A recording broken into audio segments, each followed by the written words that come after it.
Hello, my name is Brenda Cárdenas, and I am an associate professor of English at the University of Wisconsin-Milwaukee, where I teach creative writing and United States Latinx literature. And I am here today on this recording to speak with you a little bit about poetry that is inspired by visual art, with the goal of your writing your own poems or short prose pieces in response to or in conversation with a piece of art from this beautiful exhibit that you are visiting and that may inspire or move you. Excuse me, one moment. Okay, in 2013, the Smithsonian American Art Museum was featuring an exhibit titled Our America, the Latino Presence in American Art, which included visual artworks in various media created by Latinx artists from myriad backgrounds and identities. At the time, Letras Latinas, which is a literary initiative of the University of Notre Dame's Institute for Latino Studies, launched Pintura Palabra, a multi-year project that encourages new Latinx ekphrasis, writing inspired by art. The two institutions collaborated to offer ekphrastic writing workshops, which invited writers to engage with the exhibit and later partnered with literary journals to publish portfolios of ekphrastic writing. The poet Valerie Martinez and I were invited to co-create and teach the inaugural 3-day workshop at the Smithsonian. Our students were seasoned poets who were already publishing their work, but who wished to learn more about ekphrasis and engage with the exhibit. One of the artworks on display was Maria Magdalena Campos Ponce's Constellation. And I'm going to attempt to bring that up for you right now. You should be able to see Constellation on your screen. So this piece is also part of the See and Self exhibit that you are viewing today. Poet Dan Vera, a workshop participant, wrote his poem Constellation, and I wrote one titled Spiral Unwound from the Inside Out in response to this installation consisting of 16 large-scale Polaroid photographs of the artist's head viewed from above as she spins her body, and fragments of her braided and dreadlocked hair against painted environments. You can read the poems with the aid of the QR code posted on the wall next to the installation. But first, I'd like to explain a bit more about ekphrasis, a practice that dates all the way back to the elaborate description of Achilles' shield in Homer's The Iliad, so that I may invite you to write your own poem or short prose piece inspired by any of the works in See and Self. Scholars have offered various definitions of ekphrasis, the most classic being James Heffernan's quote, "a verbal representation of a visual representation," end quote, which more recent scholars, Barbara Fisher, Elizabeth Bergman-Lasue among them, and I feel may limit too much what ekphrasis can do. Certainly, most ekphrastic writing will contain some description of the artwork, or at least allude to some of its visual aspects. But a strong ekphrastic piece moves beyond mere description and instead engages in a conversation with the art, or looks to the correspondences between the verbal and the visual. The writing and the art might complement or provide a counterpoint to one another. In some cases, the art might become the springboard from which a more personal poem or story evolves. When we read an ekphrastic poem and view the art, we may want to ask ourselves what effects, new ideas, and tensions emerge from the pairing of the two. Do they work together to create a third space, where the whole, the dyad, is something more or different than its constituent parts? Writers have approached the venture in many different ways, and so can you. You might choose to address the entire artwork or treat only a detail, one image, one section or aspect in the artwork. You might make an image in the art speak, interpret or analyze the artwork, narrate the artwork, or tell the image's story. You might teach the audience something that you have learned through viewing the artwork, or that you suspect the artist wished to teach viewers. In other words, deliver the image's lesson or insight. You might respond to the artwork's historical and or cultural context. Focus on the artist's medium, materials, tools, and the processes by which they compose the piece. Adopt the artist's style in your writing. You might give voice to the artist, which may involve including aspects of their life. You might address a model the artist used or give voice to the model. You might object to or argue with the artwork. Meditate on your particular moment of viewing it. Follow your personal associations with the artwork. Or describe something outside the frame of the artwork. For example, what happens next in the story, or what memory, mood, or emotions does the artwork trigger for you? When Valerie Martinez and I created the inaugural workshop for Pintura Palabra, we composed a set of questions or prompts that participants could consider as they spent time with the art. I have since added to the list and hope these prompts will be useful for you when you sit down to write. And I'm going to share that list of prompts with you here. And you can see them, some of them on the screen, but the folks who are running community days will also provide you with these prompts. I believe in the form of a handout. And I'm just going to read a few of them because there's several of them. Number one, start with first responses. What do you see? What do you feel? What do you think? What is the piece saying, suggesting, referring to, evoking? Does it have an opinion, perspective, or worldview? Is something being confronted here? If so, what? Free associate for 5 full minutes. Write syllables, words, sounds, short phrases without regard to making meaning or a coherent piece. This can become a word bank you can use later when composing your piece. Listen to the music of this work of art.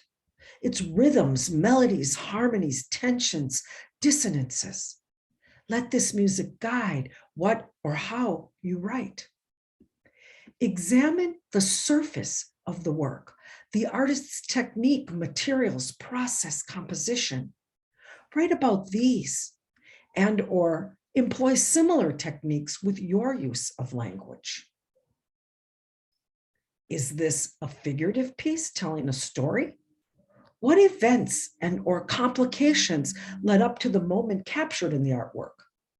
What might happen in the moments, hours, or days after the captured moment? Engage in a conversation with the artist. They may be talking back to you from the art or standing with you as a co-spectator. Later, do some research on the artist.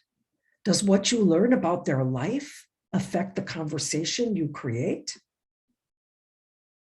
How is your viewing experience affected by the placement of the work of art in this particular room, an exhibit, and museum? Consider the historical, socio-political, and cultural contexts in which this work of art was made or to which it refers. Write about the work in this context. Reverse the gaze of your interaction with this work of art.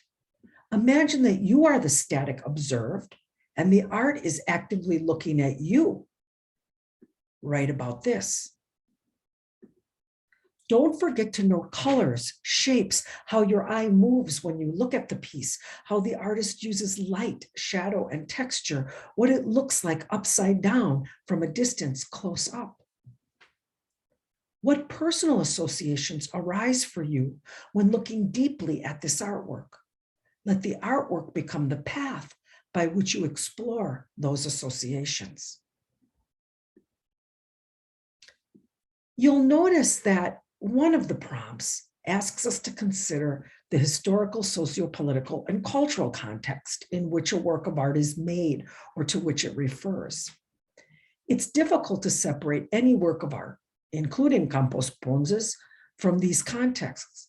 So if you wish to write with an eye toward the cultural milieu that informs Campos Ponce's work, the Haggerty has provided, through the detailed didactics on the walls of the exhibit, the gallery guide, and the interactive website, a wealth of information you can consider, including quotations from the artist herself. And I'd like to show you one of those quotations.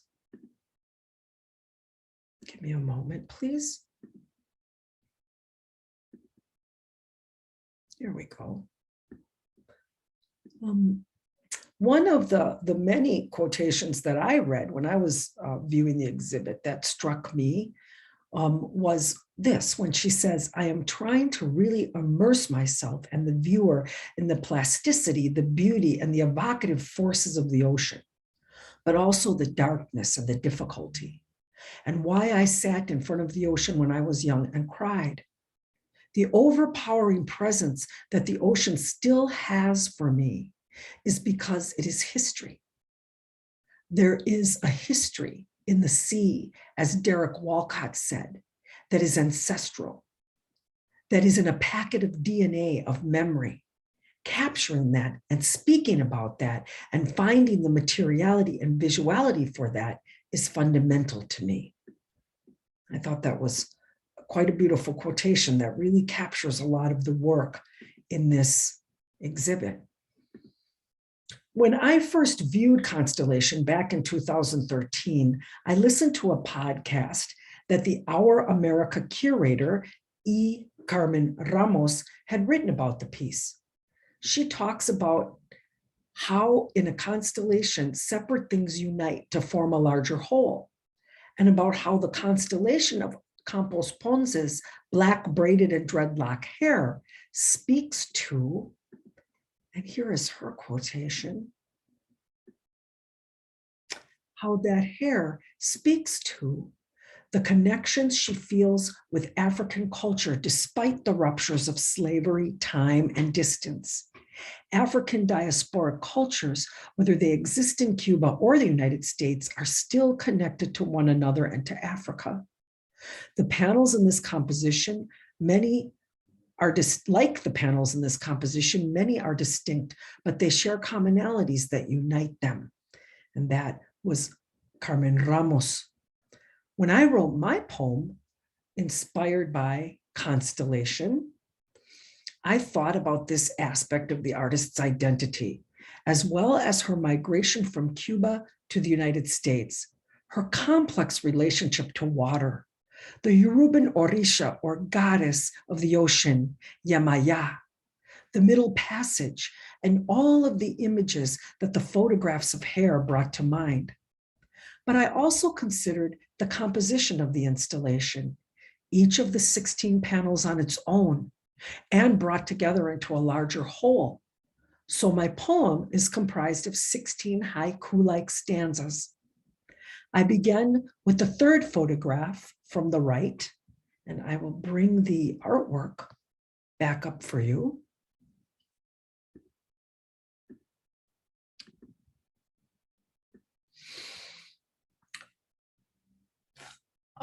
I began with the third photograph from the right in the second row, which I see as a central point, and worked my way in an eastern moving spiral formation to each of the others because the figure whose head we are looking down upon looks to me as though she is spinning. I'll leave you now with my poem, and I hope that you are inspired by this incredible exhibit, Sea and Self, to write a poem or story or short nonfiction, creative nonfiction essay of your own in conversation with one of Campos de Ponce's beautiful works of art. So I will share with you my poem, and I'll leave you with this. Spiral unwound from the inside out. When a dancer whirls against time, Anansi climbs her thatch to sky, traps crow talk in her weave. Snaked twists, tangled kinks grow their own hands, feet, arms, and legs akimbo. Her crown of serpents uncoils, centuries of questions stretching across pink sand, snapping back to lasso twigs, rinds. Memory binds her nest, a home fleeting as dream. Black egg waits in a branch, its fledglings scratch, itching to hatch, to feed and fly. Braids crack the sky like sprung whips, barbed wire, frayed ropes flung, dangling hooks and bound loops swung. Whose eyes appear in clouds floating on the skin of water? River runs low, step its stones, follow the trail inked thick as dreadlocks, as a daughter's secrets. She may carry their knots as blood clots or embryos. Either way, she'll break free. Come close, hive vibrating with sweet bees, ceremonial mask, sea urchin, cyclone. Loaded ship lost in the curl of white caps, crew hurls its cargo into a howling sea. Yamaya's winds lift her child from the waves by her tresses, aerial roots rising in a lilac sky. Some will try to sever her snarl at its neck, hang its gnarled head like a peach pit, a talisman. But she'll tie the banks of remember together. Mother has tossed her the cord, hold tight. Fading sun, island afloat in a milky sea, she releases her mother's hand, drifts away. There she keeps, secret as dark stars or distant planets, returning again to their origin. Thank you so much for listening, and I hope that the exhibit inspires your writing, and that my little mini lesson on ekphrasis helps you along. Take care.